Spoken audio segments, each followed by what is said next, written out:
name is Henda Zorayer, and today I have with me Jonathan Leonardo, who's currently the product lead at Rappi.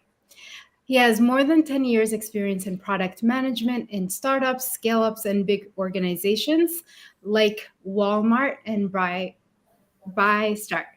Brystar. Happy to have Jonathan with me today to talk about product mindset and skills. Thank you, Jonathan, for joining us today.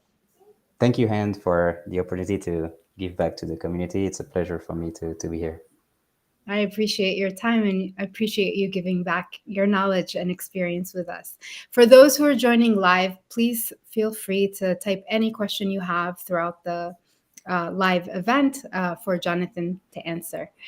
Jonathan, so you've been in product for over 10 years.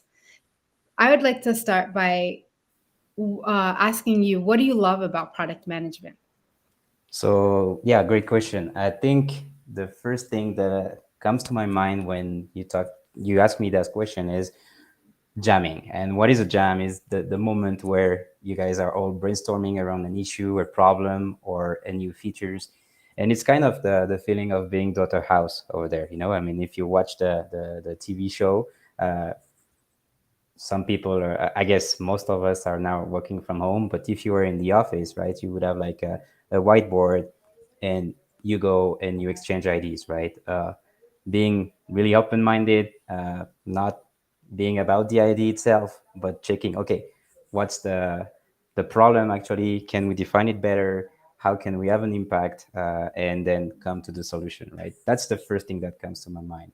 And if I just take a step back, what I love is just having an impact, putting my footprint on something, sometimes physical or sometimes digital, depending on the product that you guys are working on.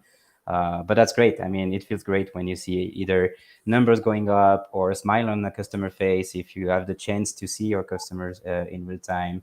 And that's really great if you have this chance, right? And finally, I would say something that is more on your day to day.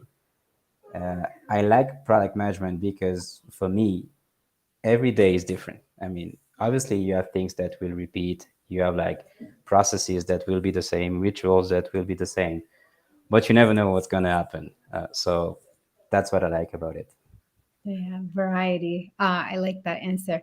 And can you tell us how you transitioned to a role or got a role in product management? Where did you start? How did you start? Where was your background? Yeah, I mean, for me, I think there are like three or probably four different paths to product management. Some are pretty common. You are probably getting out of school with a computer science degree, an engineering background. Another one is being design focused or business focused. You went to business school and you wanted to go to the product management area. That's the first one. The second one is like you've been working with product managers. So either you are an engineer, you are a salesperson, even a stakeholder or whatever, and you like something around it, and you moved. You make you're possible to move to a product role.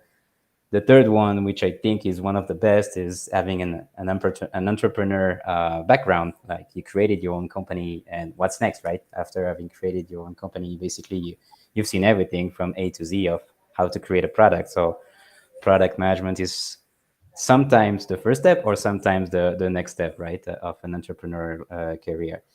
And sometimes you have like people like me, we have a totally different background. So I have a bachelor in languages.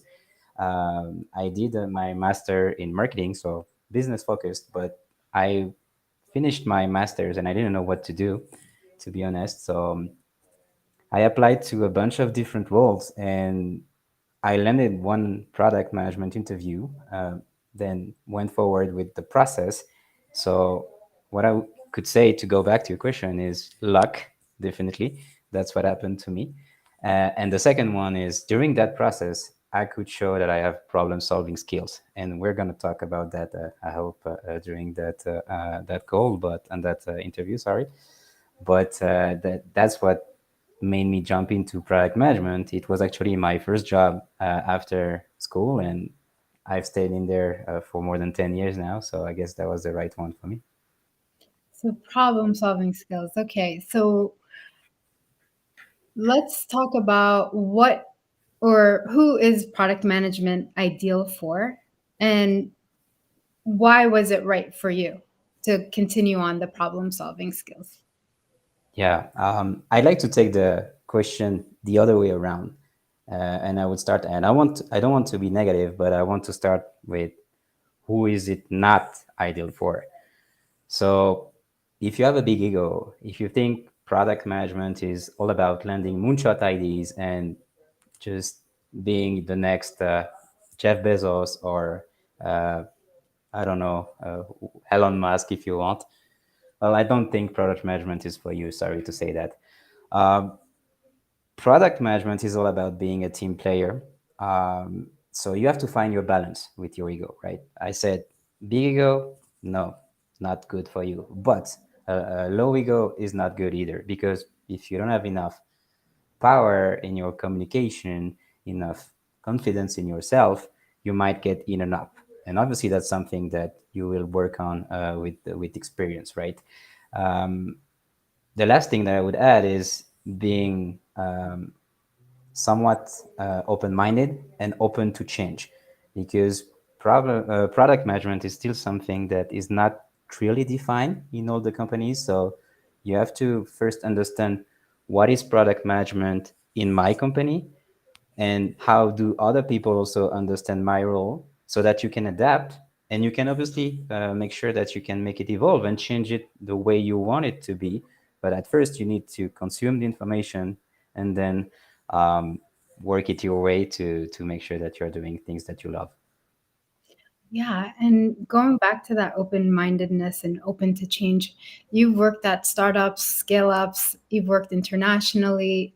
What did you learn from working at all those types of various uh, places or companies?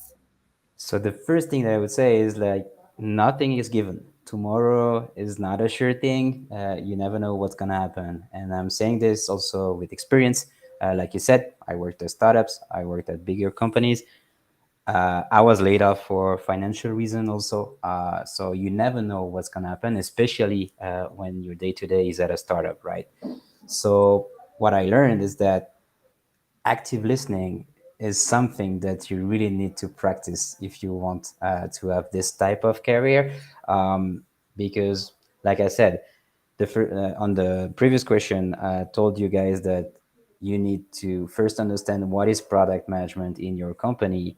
I guess you can get that to another level, and what is product management for the culture. I mean, and the culture can be the country you're in, the company you're in, the room you're in. Also, who are your colleagues? What are their culture? And that's how you're going to adapt. So, listening actively, adapting to what is really needed is key when you switch.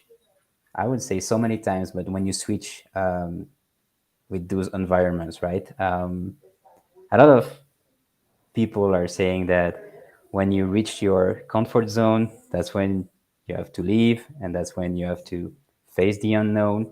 Well, if you're not prepared to face the unknown, probably stay a little bit longer in your comfort zone, and then make sure you're prepared to be open to what's coming next.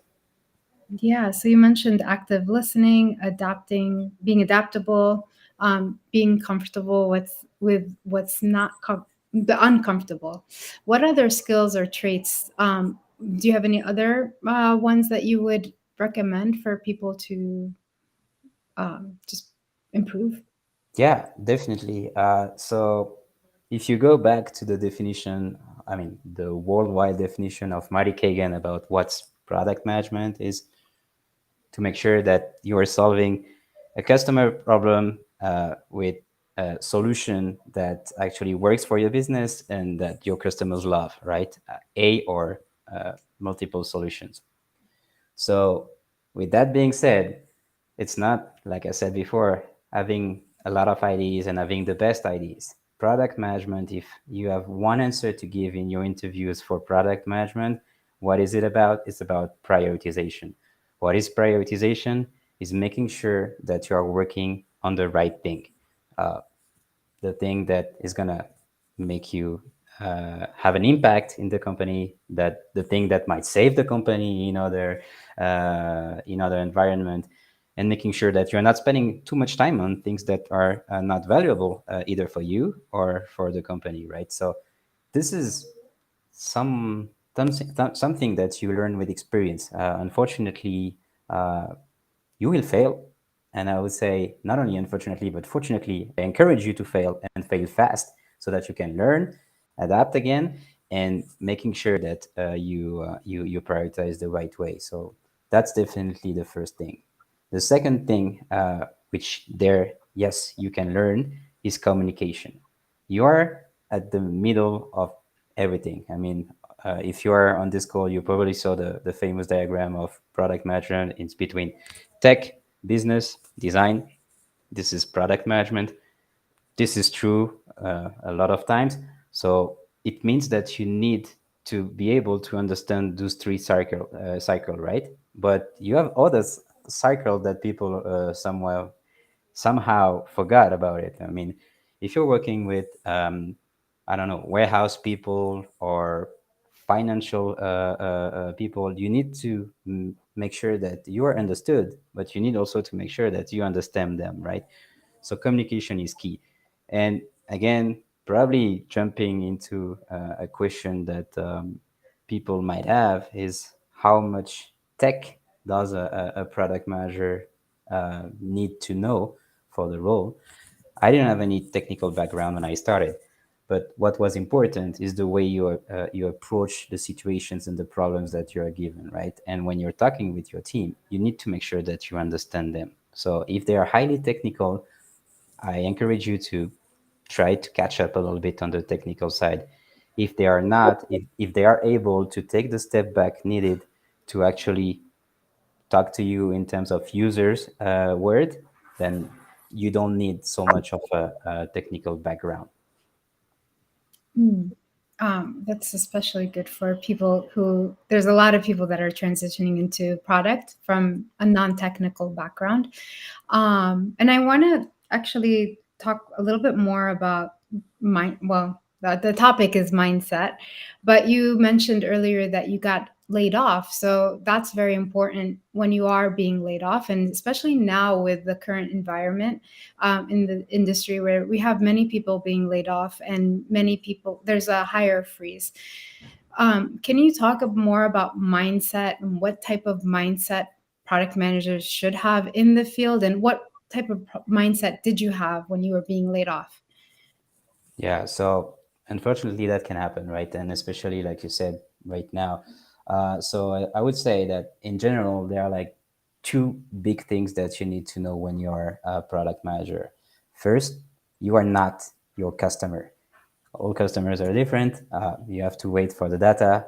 You have to work with UX research to know exactly what the solutions, what the best solutions are, right? Even if someone is strongly opinionated on something, I mean, sometimes they are right, sometimes they are wrong, right?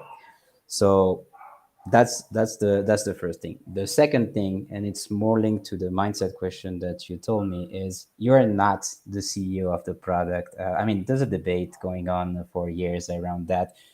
My take is that you are not.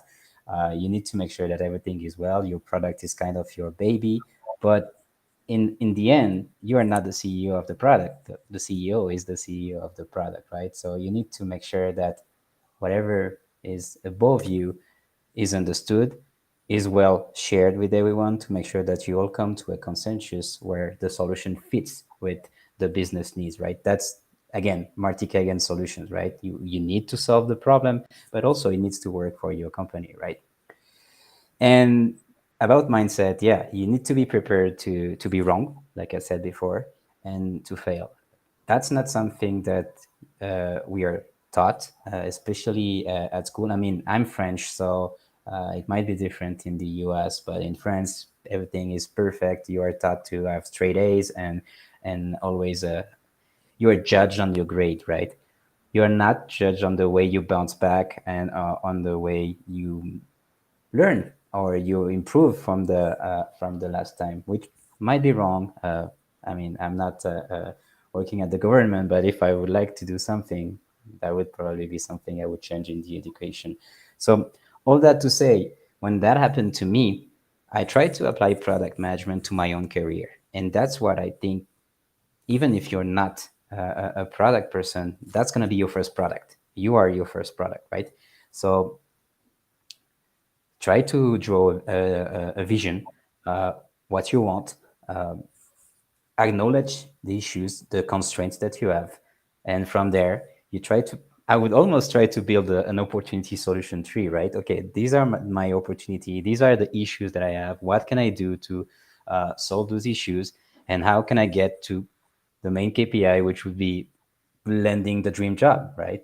So maybe it's not gonna happen at first time, probably not. Let's be super honest. But if you have, if you know what you want, if you know what are your issues, you can build your way to to to get to what you actually dream of. And and yeah, I mean, that's the type of mindset that you need to have, right? I mean, adversity is going to come whether it's on your job or on your personal situation, right? You need to have that ability to take a step back and see further than just the next step, right? But then go step by step. Don't rush too fast, and organize whatever you want. For me, the opportunity was okay. I was laid off in France, and I always wanted to go to the US, and that's what made me jump and took the opportunity to cross the ocean, and that's why I'm here today. Resilience um, builds the confidence and the opportunity that you wouldn't have had probably if you didn't take that risk. And I love the opportunity solution tree idea as well. Really focusing on where you want to be in the future, taking the time to really focus on you. Then my next question would be, let's say it's difficult for somebody to kind of have this mindset. Where do you start? Like, what would be the first step for somebody to take? Well, I think that's a great question, and there's no right way to answer it. Let's be honest. I would go step by step, right? And that's why I try to apply also on my day to day or week over week. Is like how can you get better? How can you have a better impact on what you do, little by little? I mean, you have to choose your battles, right? There are some battles that you will never win, whether they are process wise with some customers. Unfortunately, sometimes if you lose a customer, well, that's too bad. You cannot get them back. Sometimes it is worth fighting for, right? So with the experience, you will know where to focus your energy more and more. You will identify at the earliest possible which ones are your lost battles and which ones are the ones that are worth fighting for. And this, I mean, I don't try to be a motivational speaker, but it can apply also to your own personal life, right? I mean, there are things that, okay, you can hear it from there and just let them go. You don't need to stress about it, right? Uh, it's the same in product management. However, obviously, be careful because sometimes, like we said, in French, there's no fire without smoke. So just make sure that you analyze the smoke pretty well. So at a first step, listen, try to understand, take a step back. Always, that's the most important thing. What would my customer do? Try to get back to the data, try to get back to whatever study that you have before you take a step forward too fast. People, like I said, it depends on where you learned what product management was about, what you heard about it. People tend to think that product management is about solutions. It's not. It's about problems. It's about which problem is actually the biggest one for me. And you should actually spend 80% of your time on what is your problem and only 20% of your time probably on what is the solution, right? I don't want to quote Einstein, but basically, yeah, Uh, if I had an hour to cut a tree, I would spend 55 minutes preparing the axe, right? So that's the same thing. Uh, you've been you will be faced with tons of problems, but which ones are the right one, and which ones are the ones I need to focus on to make sure that I have the impact I'm looking for. So step Yeah. by step, and always focus on the problem if I want to sum it up into sentences. And does maybe this is not like the right question, but does that come with experience, or can somebody who's new, how would they get better, or how would they be able to handle that? And then what's your take on mentorship for this as well? I mean, that's part of the answer, definitely. So yeah, what I would say is that either way, whether you're experienced, seasoned, or you're a new product manager, you are going to be wrong. You cannot guess everything, right? When you're seasoned, you get accustomed to some of the signals that you can see, right? Probably some signals you don't see them when you're a junior, right? So try when you just start, try to make sure that you don't go in too many directions at the same time. So getting things on paper or on a screen, I mentioned again opportunity solution tree before. That's a very visual tool, and I like to mention it because it can be understood by anyone, right? You have like three levels: your directions, your opportunities, and then what are those solutions and how everything is gonna connect. So yeah, take more time analyzing the problem when you're a junior person. Make sure to ask questions. I mean, it sounds like common sense, but yes, do it. I mean, I don't know anyone professionally that will actually be bored of your questions if you are getting to the right point, right? I remember when I was an intern or an associate product manager at first, I was the one always asking, but why, like a child, right? And I mean, then now I see a lot of books that are just answering that. I mean, okay, you need to ask like 5 times why to understand what is the the real problem that you're trying to solve. And I guess that's your first step when you're a junior, right? And with the experience, yes, you're gonna understand the signals that you can see faster, quicker.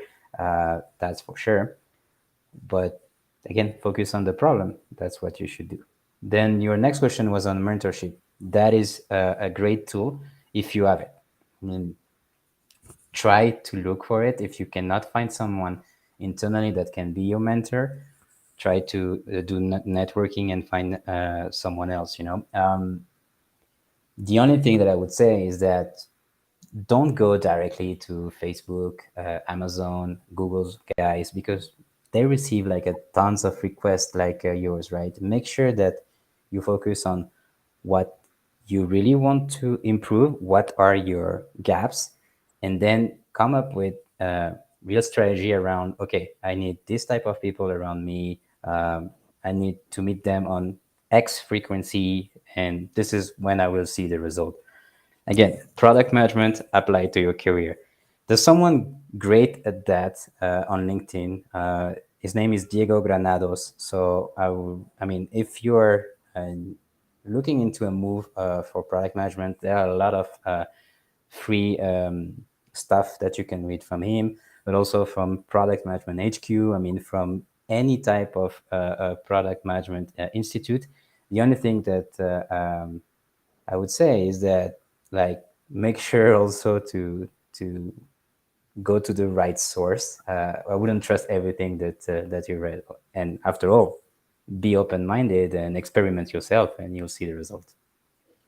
Yeah, speaking of all these resources that is available now, when you became a product manager, I'm sure there wasn't this many product resources. So, what did you wish you knew when you were starting out in your product management career that you know now?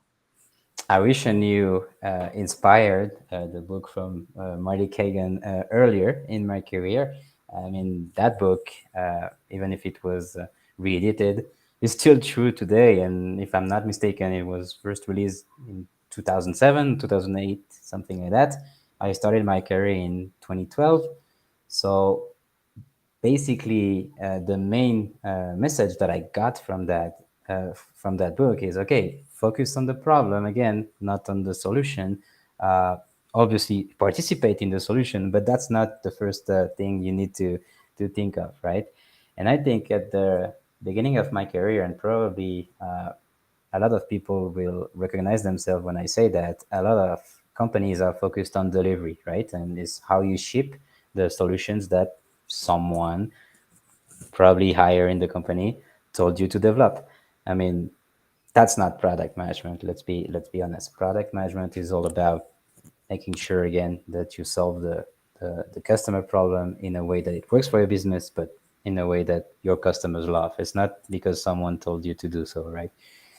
So yeah, I would have loved uh, to have read that book before. I actually started on the right foot by reading Good Product Management, Bad Product Manager from Anderson Horowitz. So Ben Horowitz, sorry. So that was a good one. But yes, obviously with more content, I would have been more prepared at the early stage of my career and learn how to say no, because that's the main part of your job as a product management. Last week, you guys interviewed someone that said something that really resonated into me. Product management is about managing frustrations, and I think it's a great quote. I mean, uh, you won't have a lot of friends. Sometimes people will be your friends, sometimes not, and you have to be prepared for that. And it's good to know that when you start working as a product manager early in your career. That's good advice, and that's why your ego shouldn't be in the way as well. Like going back Correct. to what we were saying before, I just want to take a pause and say to anyone who's live and wants to ask any questions, please feel free to ask them. Um, and yeah, what additional resources or any other advice that you would like to share for those who want to transition into product management? Sure. So I mentioned already inspired. For me, it's kind of the Bible of product management. Marty Kagan has also a blog, Silicon Valley Product Group, svpg.com. A lot of content. Marty Kagan is someone that is probably really direct. So depending on your culture, you might feel like, oh, this guy goes hard, right? But that's someone that I really love reading and love watching in any event that he has because of the same, right? Because he doesn't go around a problem; he actually tells you what you need to know, right? In terms of books, for someone that is just starting, I would have two additional ones. The first one would be Escape the Build Trap by Melissa Perry. It gives you a real overview of what is product management about. And like I said, coming back to one of the questions that you asked me before, prioritization, right? How do you go with your time, with your focus, and with your team's focus, right? You don't want to mess up with that. That's the biggest issue that you can actually have as a product manager. And the second one is Continuous Delivery by Teresa Torres.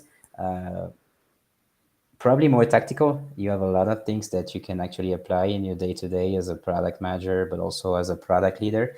Uh, in between, you can really learn how to leverage those opportunity solution tree that I mentioned before, and you can apply it to actually any type of profession. So, I mean, really, these are the three books that I would say would kickstart your career.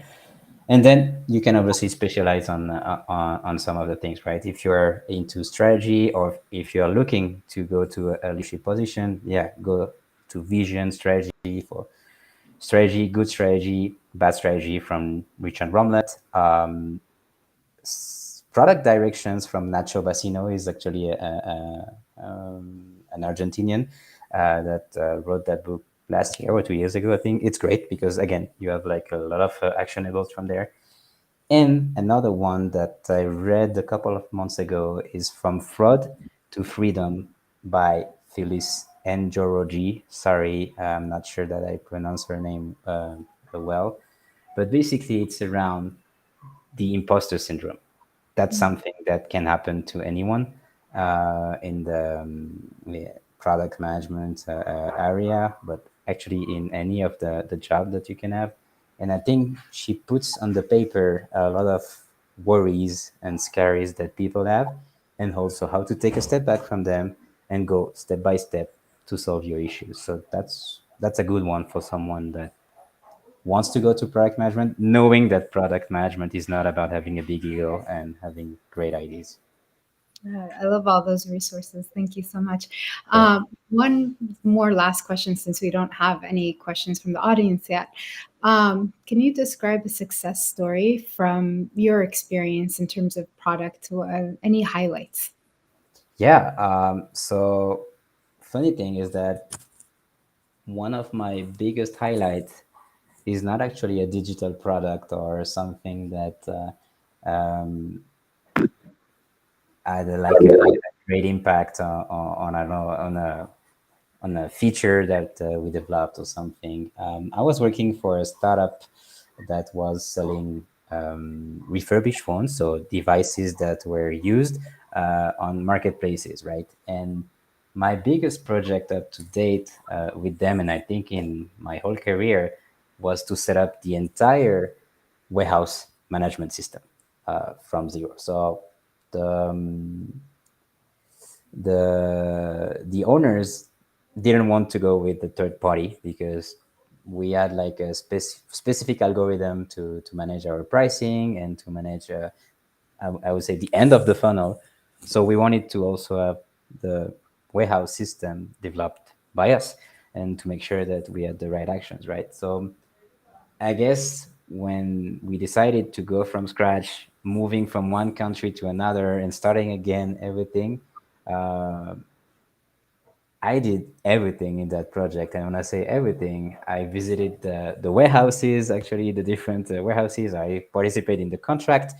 I also met up with all the careers that were available in the new country. And then participate in the hiring of the people that would actually be the logistic guys in the warehouse, right? So it was everything at the same time: tech, human resources, and business, and that's what I love, right? The only thing I would say that was not great at that moment, if I just have to give a feedback to myself, is probably design, the one that I left a little bit on the side. UX on our first version was not the best. We had something functional, and and yes, but that's like my main success stories, right? It's like in a couple of months, everything was up and running, from setting up the accounts to hiring people, finding the warehouse, to actually have a system that works. So it was not like something that made us go from one customer to a million, but it just enabled us to survive, you know. So that was a great one. Yeah, and it goes back to why you love your job. The first question that we discussed earlier about variety. You got to experience everything. That's correct. Yeah. Everything. Well, thank you so much for your time. Lots of great information. I really appreciate having you today. And anyone that wants to contact Jonathan, LinkedIn is the best way. Yeah, LinkedIn is the best way for sure. Perfect. Thank you so much. Have a wonderful day and evening. You're in Mexico City. I forgot to mention that. So thank you so much for joining us. Thank you, Hen, for having me, and thank you, everyone, for sharing the space with me. Thank you, everyone. Have a Bye. wonderful one. Bye.